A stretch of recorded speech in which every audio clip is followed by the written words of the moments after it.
Herkese merhabalar, kanalıma ve yeni videoma hoş geldiniz. Sizlere bugün yeni tasarım yazlık yelek yapımını ayrıntı olarak anlatmaya çalışacağım. Kapak resminde gördüğünüz yeleği öreceğiz. Yapımı çok kolay, çok şık, aynı zamanda kullanışlı bir yelek modeli. Kullandığım ipim Hobby Kolu. 135 metre uzunluğunda, 50 gram ağırlığında, %100 koton. Kullandığım tığım 2,5 milim. Kanalımda bulunan 5 numaralı yazlık bluz yapımında kullandığım örnek modelimi öreceğim. Ve ayrıca yorumlarda çok istek aldığım için uzun kollu bluz nasıl yapılır bu modelden soran arkadaşlarım oldu. Videomun içerisinde uzun kollu nasıl yapılır anlatmaya çalışacağım. Yayınıma başlamadan önce yalnız sizlerden küçük bir ricam olacak. Kanalıma abone olup büyümesinde destek olursanız, beğendiyseniz beğeni butonuna dokunup küçük bir yorum bırakırsanız çok mutlu olurum. Yorum yazmak istemiyorsanız bir emoji, bir çiçek bırakırsanız çok sevinirim. Hemen başlıyor. Evet arkadaşlar, yeleğimizin yapımına başlıyoruz. Öncelikle arka parçamızı örüyoruz. Bel çevremizi ölçelim. Mesela ki bel çevrenizi bol bol ölçün.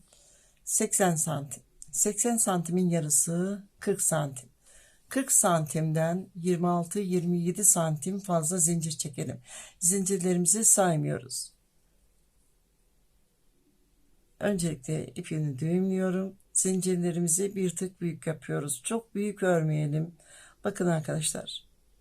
Bu şekilde bir tık büyük örelim. Bakın.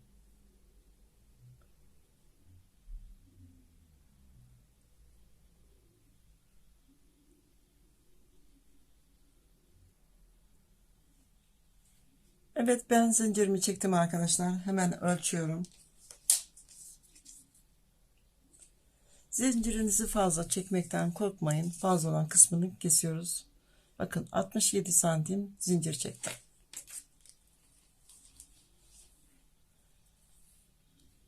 Son zincirimin üzerinden parmağımla tutuyorum. 7 tane zincir çekiyorum.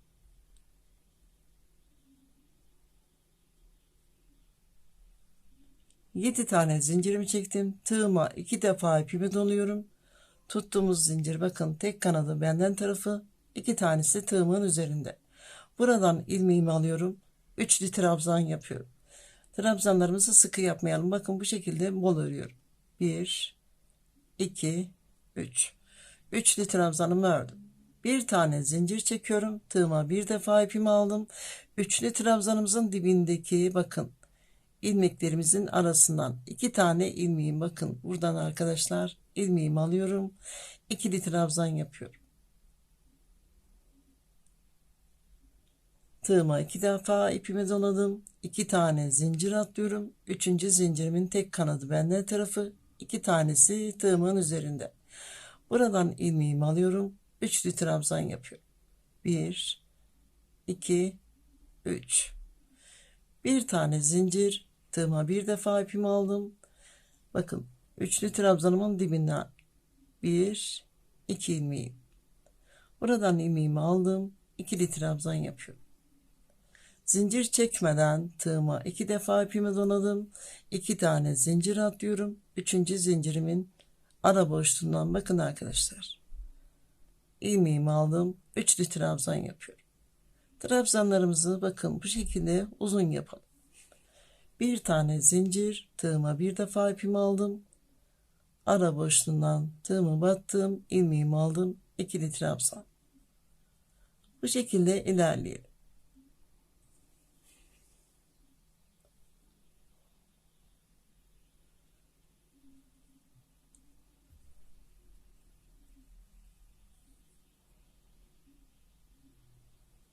Evet arkadaşlar, son örneğimi yapıyorum.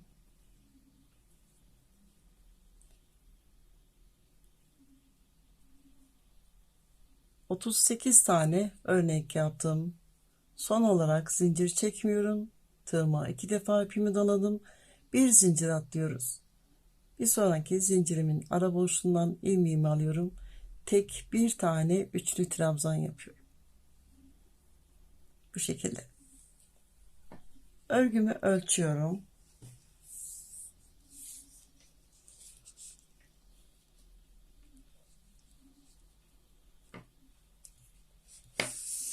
Bakın arkadaşlar, 57 santim. Fotoğrafta gördüğünüz mankenimizin bel genişliği 75 santim. 75 santimi katlıyorum. Bakın katladım.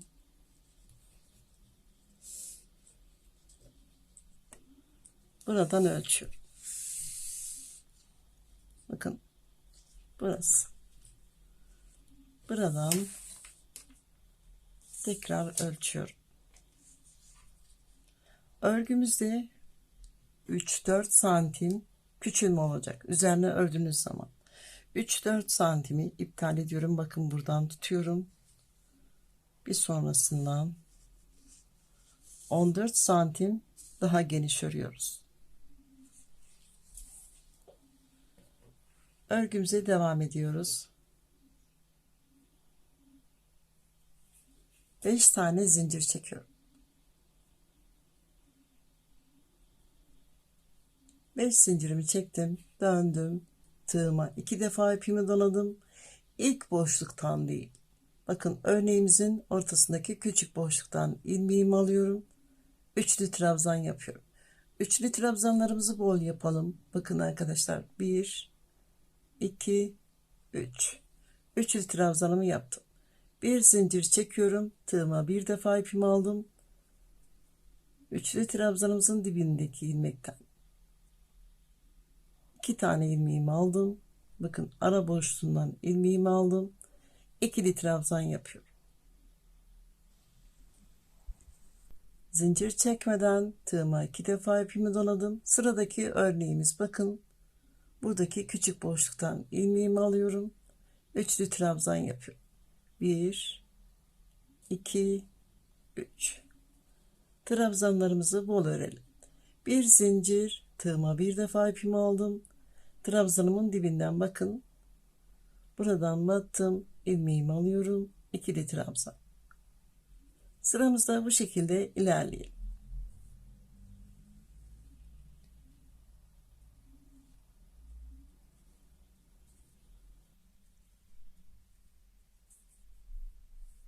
Sıramın sonuna geldim. Son örneğimi yapıyorum.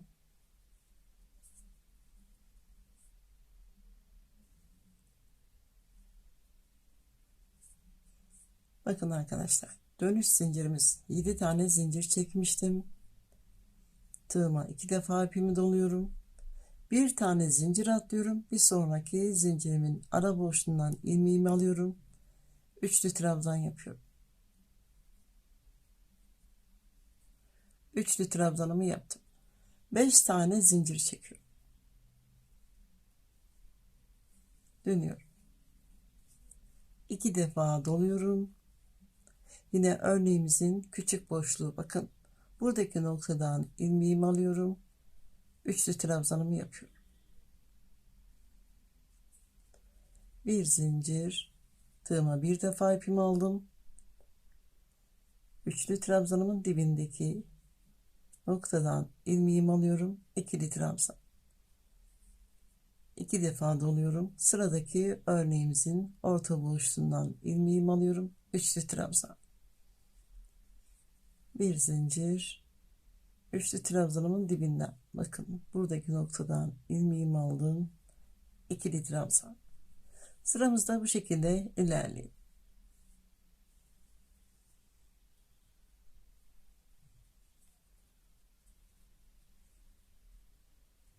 Sıramın sonuna geldim. Son örneğimi yapıyorum.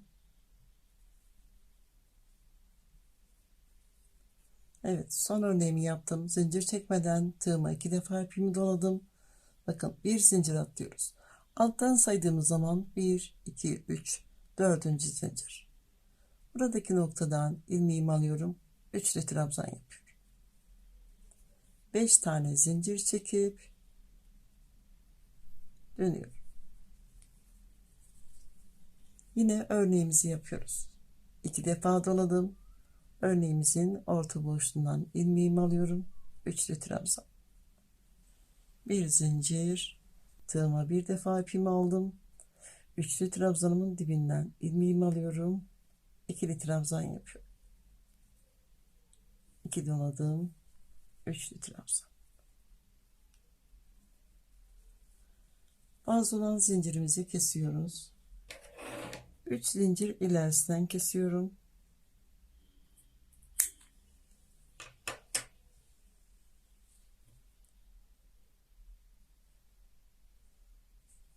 Bakın bu şekilde istediğiniz ölçüde ayarlayabilirsiniz. Arka parçamızı bu şekilde örüyoruz. Sabit örüyoruz. Kol için herhangi bir işlem yapmıyoruz. Omuz üzerine kadar örüyoruz. İstediğiniz yüksekliğe ulaşana kadar örün arkadaşlar. Bu arada örgümü ölçüyorum. Ne kadar kısalma, ne kadar küçülme olmuş birlikte görelim. Bakın 53 santime düşmüş. Yaklaşık 4 santim kısalma olmuş. Arka parçamı bitirip geliyorum.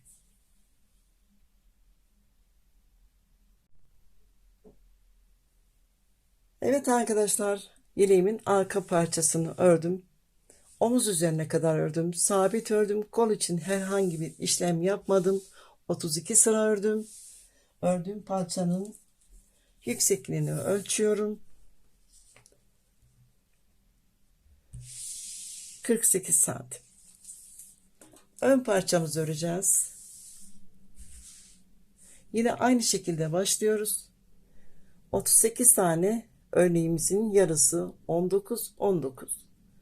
Ama örneğimizi 19 19 başlamıyoruz. Bir tane örnek eksik başlıyoruz. Yani 18 tane olarak örüyoruz. Burada başladığımız gibi aynı şekilde ben ördüm arkadaşlar. Bakın 18 tane örnek ördüm.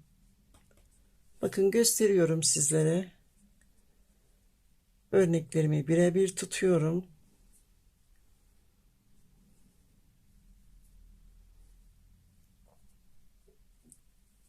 Son örneğimin üzerine kenar zinciri denk geliyor. Kenar tığlaması yapacağız.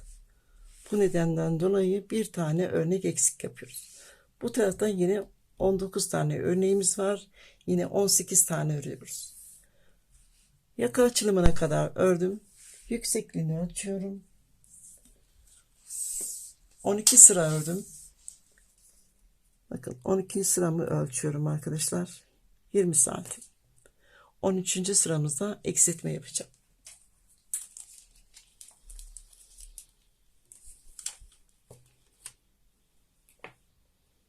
Yaka açılımı yapacağız.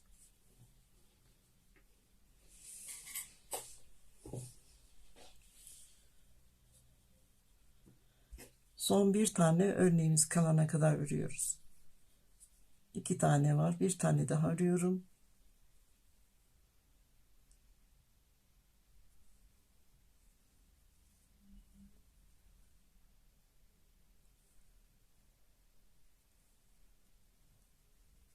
Bakın son bir tane örneğim var. Tığıma 2 defa ipimi doladım. Son örneğimin orta boşluğundan ilmeğimi alıyorum. 1 2 üçlü trabzan yapmıyoruz. Üçüncü trabzanımızı tığımıza bekletiyoruz. Tığımda 2 ilmeğimi bekletiyorum. 2 defa doluyorum. Bir zincir atlıyorum. Bakın kenardayız. Buradaki noktadan ilmeğimi alıyorum. Yine 2 defa örüyorum. 1 2 tığımdaki 3 ilmeğimi tek seferde boşalttım. Bir tane örnek eksiltme yaptım. 5 tane zincir çekiyorum.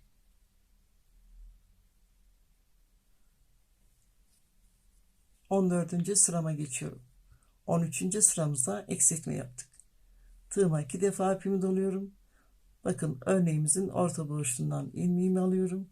Üçlü trabzanımı yapıyorum. Bir zincir, dibinden ilmeğimi alıyorum.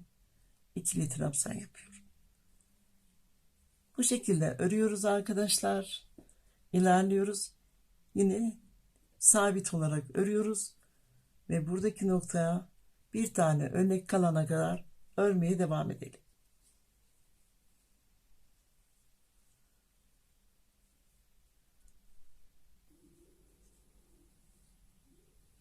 Evet arkadaşlar, 15. sıramın sonuna yaklaştım.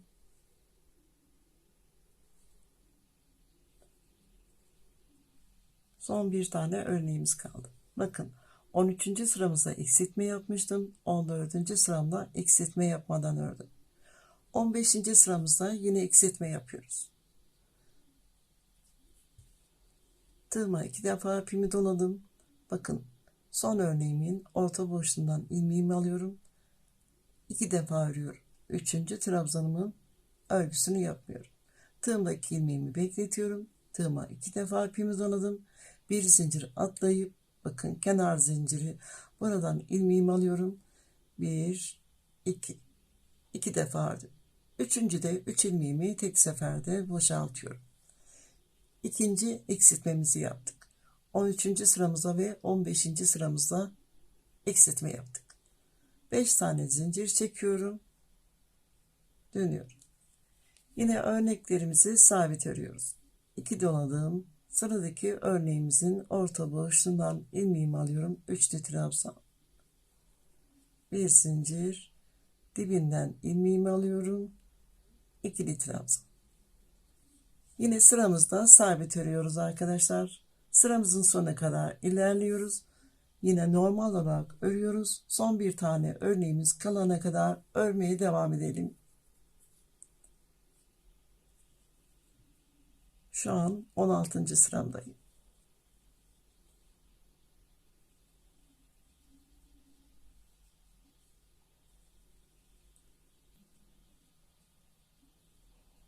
Evet arkadaşlar, 17. sıramın sonuna geldim. Son bir tane örneğim kaldı. 16. sıramı tamamladım, döndüm ve 17. sıramdayım. Son bir tane örneğimiz kaldı.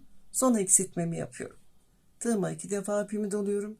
Yine örneğimin orta boşluğundan ilmeğimi aldım. 2 defa örüyorum. 2 defa ördüm. Tığımda 2 ilmeğimi bekletiyorum. 2 defa tığıma ipimi doladım. Bir zincir atlıyorum.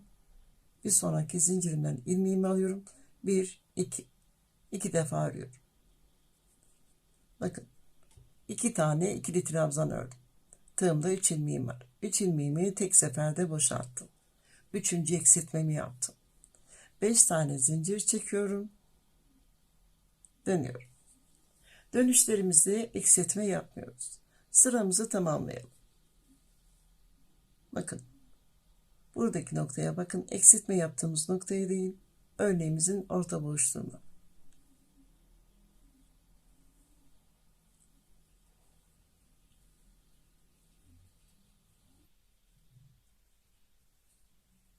On 19. sıramın sonuna geldim.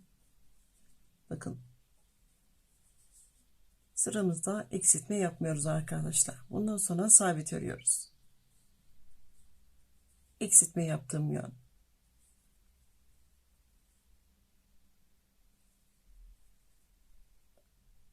Son örneğimi ördüm. 2 defa doladım. Zincirimin kenarına 3'lü trabzanımı yapıyorum. Sıramızda bakalım, 1 2 3 4 5 6 7 8 9 10 11 12 13 14 15 18 tane örnekle başlamıştık. 3 tane eksiltme yaptım. 15 tane örneğimiz kaldı. Bundan sonra arka parçamız kaç sıra ördüysek, ben arka parçamda 32 sıra örmüştüm. 32 sıramı tamamlayacağım. Ön parçamızı bu şekilde örüyoruz. Kol için herhangi bir işlem yapmıyoruz. Örgümüzü yapalım arkadaşlar. Diğer parçamı da örüp geliyorum.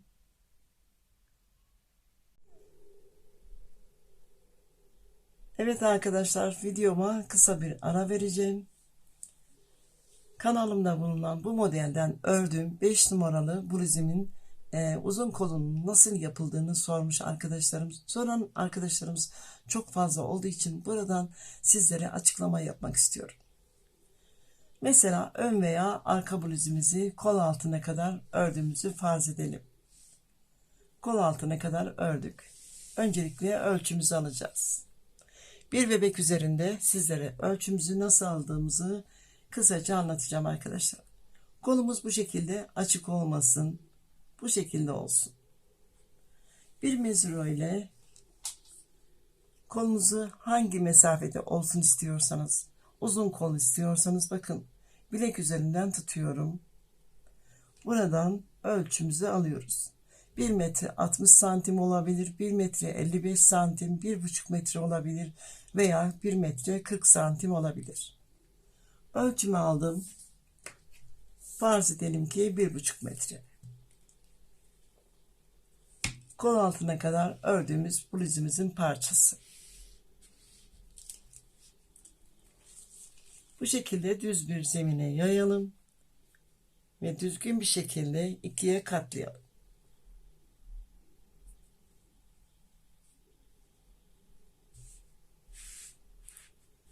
Bakın katladım.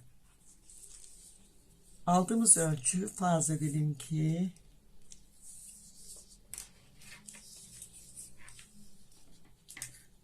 1 metre 40 santim.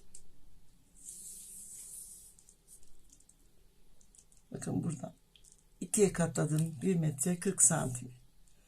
Buradan bakın bu şekilde ölçümü alıyorum.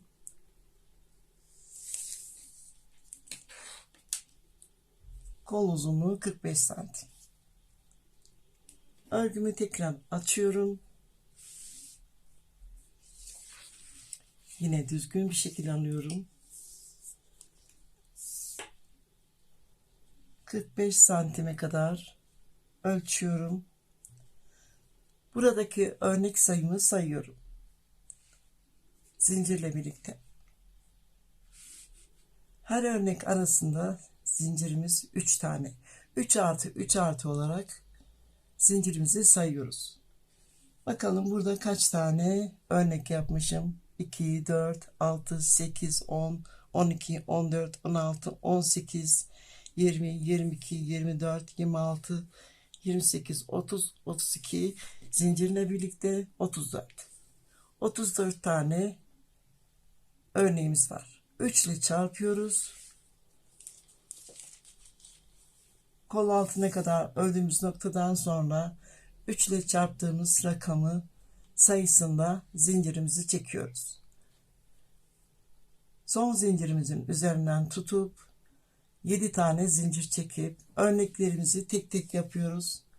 Bakın buradaki tek olan üçlü trabzanımızın üzerine yine örnek yapıyoruz. Yine örneklerimizi yapıp ilerliyoruz. Burada 3 tane örneğimiz kalana kadar örneğimizi örüyoruz. Örneğimizi örüyoruz. İpimizi bırakıyoruz. Kesmiyoruz. Farklı bir iple buradan ipimizi sabitliyoruz. Bakın buradaki noktaya ve zincirimizi yine çekmeye çalışıyoruz. Buradaki çektiğimiz zincir fazlasını da yapabilirsiniz. Zincirimizi çekiyoruz ve buradan tekrar örneğimizi örmeye devam ediyoruz. Sabit olarak örüyoruz. Yaka açılımına geldiğimiz zaman yaka açılımını yine yapıyoruz. Uzun kol bu şekilde yapılıyor arkadaşlar. Yeleğimizin yapımına geçelim.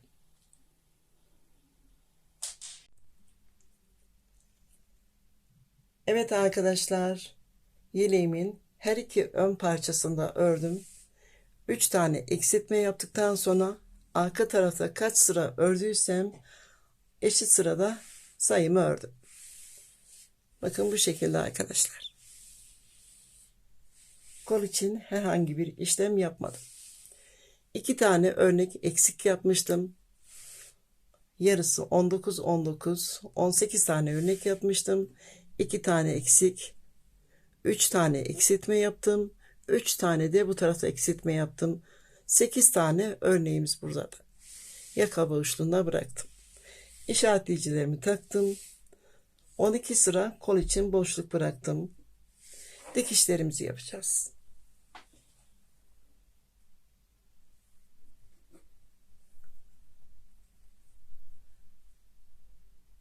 Buradan örgülerimizin tepe boşluklarından dikiyoruz.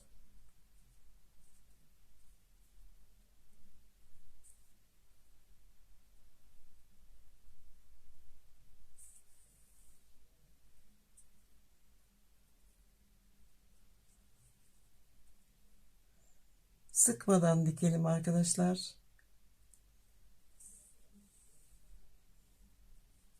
Bakın örneklerimizi takip edelim. Dikişlerimizde kayma olmasın.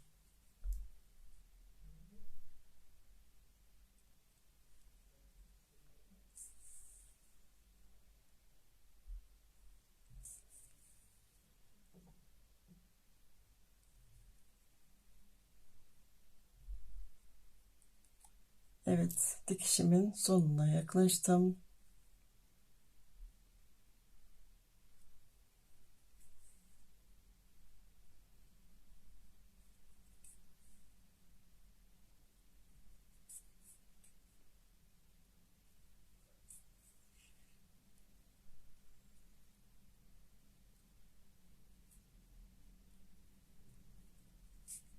Omuz dikişimi bitirdim arkadaşlar.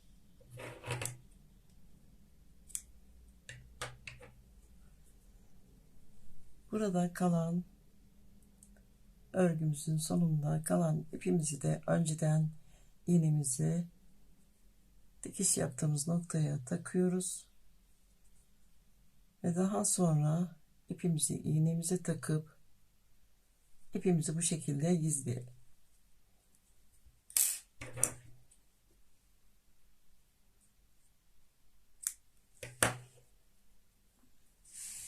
Kenar dikişimizi yapalım.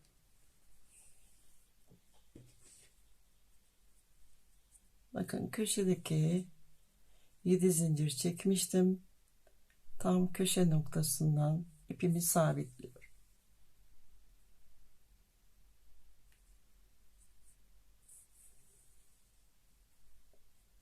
Yine sıralarımızı takip edelim. Kayma yapmayalım. Bu şekilde dikişimizi yapalım arkadaşlar.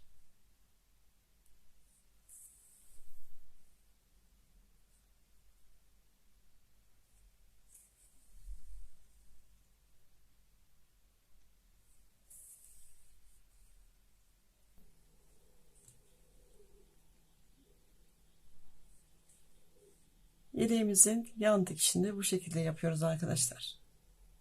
İşareticimin bulunduğu noktaya kadar dikişimi yaptım.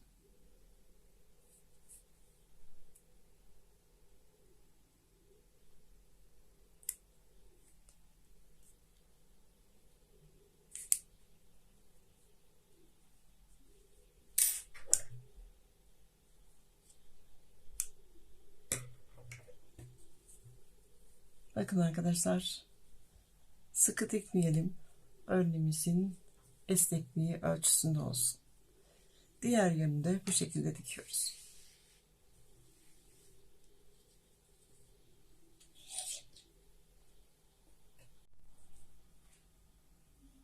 Evet arkadaşlar, yeleğimin tüm dikişlerini tamamladım. Düz yönünü çevirdim. Kenar tığlaması yapacağız. Sağ ön köşe arkadaşlar, bakın.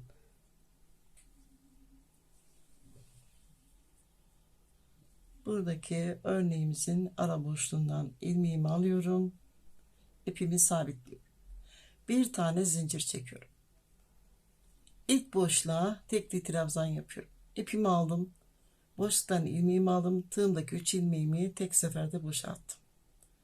3 tane buradaki boşluğa tekli trabzan yapıyorum.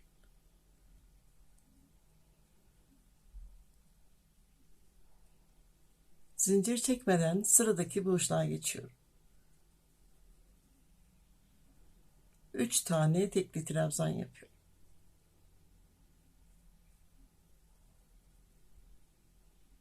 Köşeye geldim. Buradaki köşeye arkadaşlar 6 tane tekli trabzan yapıyoruz.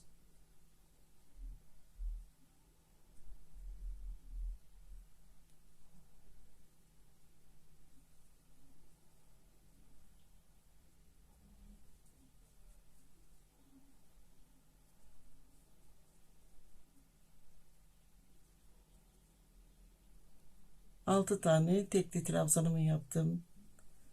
Yeleğimizin ön tarafı. Buradaki boşluğa geçiyorum. 3 tane tekli trabzan yapıyorum. Sıkı örmeyelim. Bakın bu şekilde. Sıradaki boşluğa 3 tane tekli trabzan. Bu şekilde örüyoruz. Bakın buradaki omuz üzerindeki noktaya kadar her bir boşluğa 3'er tane tekli trabzan örelim.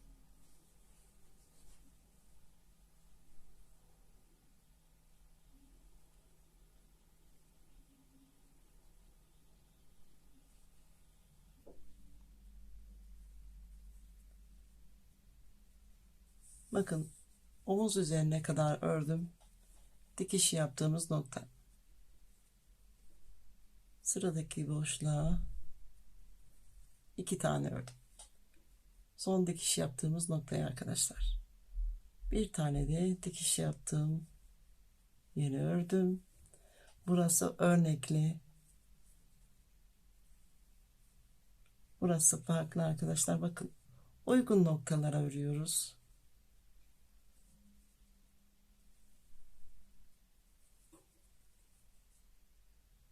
Bakın geçiş olduğu nokta. Trabzanımızın tepesi. Boşluğa. Trabzanımızın tepesi. Trabzanımızın tepesi. Örneğimizin boşluğu. Bu şekilde örüyoruz. Buradan tekrar örüyoruz. Yine boşluklara örüyoruz. Yeleğimizin köşesi arkadaşlar. Buradaki noktaya 6 tane örüyoruz. Yine tüm boşluklara 3 tane örüp bir sıra tamamlayalım.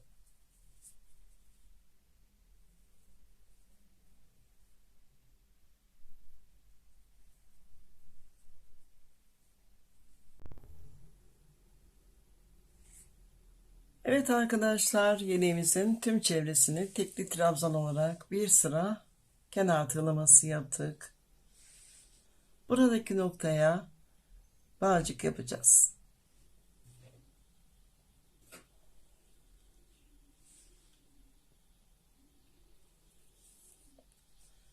İpimizi hafif uzun bırakıyoruz.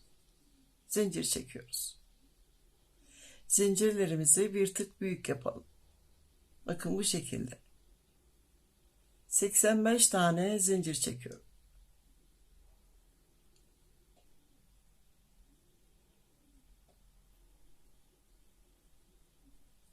...85 tane zincir çektim. Uzunluğu bu şekilde. Hatta ölçelim.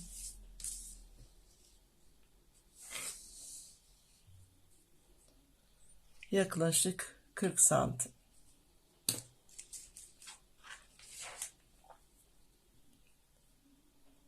Tığıma ipimi almıyorum. Dönüyorum. Bakın arkadaşlar, tek kanadından batıyorum.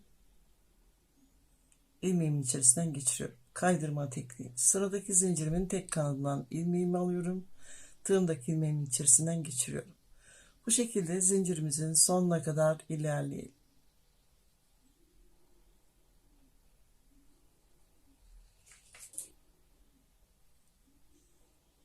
Zincirimin sonuna kadar kaydırma şeklinde ördüm. Bir zincir çekiyorum. İpimi bir miktar uzun bırakıyorum. Dikişte kullanacağız.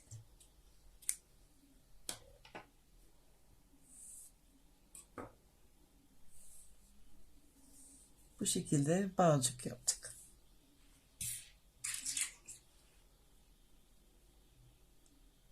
Bağcığımızı dikiyoruz arkadaşlar.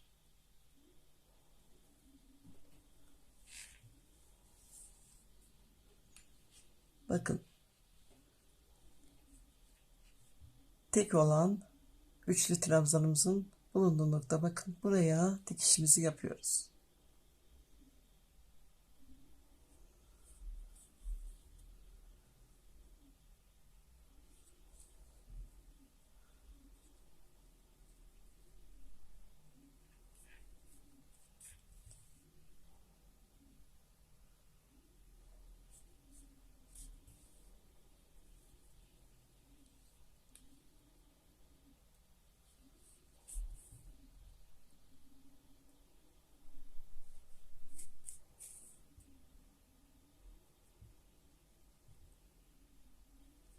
Ağacımı diktim. İpimi gizliyorum.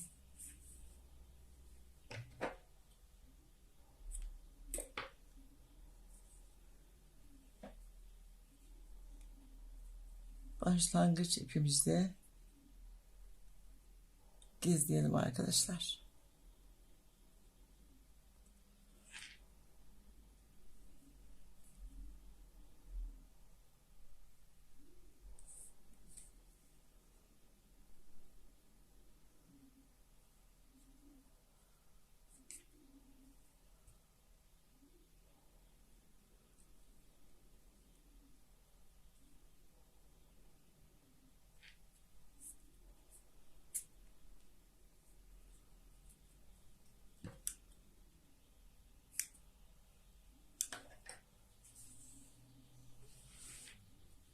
Evet. Buradaki noktaya aynı şekilde bir bağcık daha yapıyoruz. Evet arkadaşlar, yeleğimizin yapımı bitti. Yapımı çok kolay, çok şık ve kullanışlı bir yelek oldu. Ben çok beğendim. Sizlerin de beğeneceğinizi umuyorum. Bağcıklı yaptım. İsterseniz düğmeli yapabilirsiniz arkadaşlar. Bakın, buradaki noktaya düğmenizi takarsınız. Buradaki boşluktan düğmenizi bu şekilde takabilirsiniz. Arka parçanızı çift sayıyla başlayın. İkiye böldüğünüz zaman her iki ön parçamız da eşit sayıda olsun. Ön parçanızı aynı şekilde örün. Örneğimiz çift yönlü, sıkıntı olmaz. Ölçülerini alıyorum.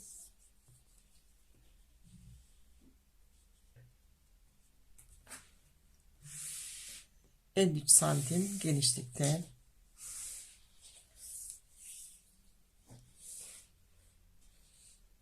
Yükseklik olarak 48 santim.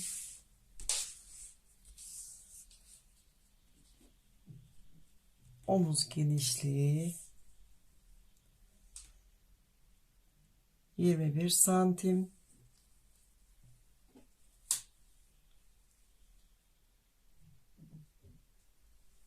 Kol boşluğu 18 santimden biraz fazla. Kol altı ise 31 santim.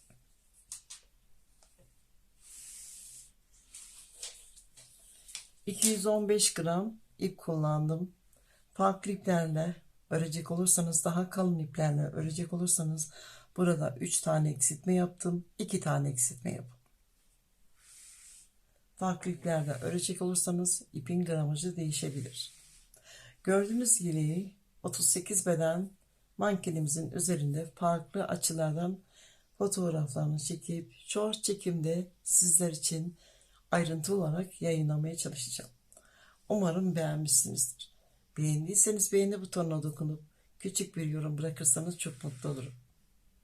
Başka videolarımda görüşmek üzere. Hoşça kalın, sevgiyle kalın.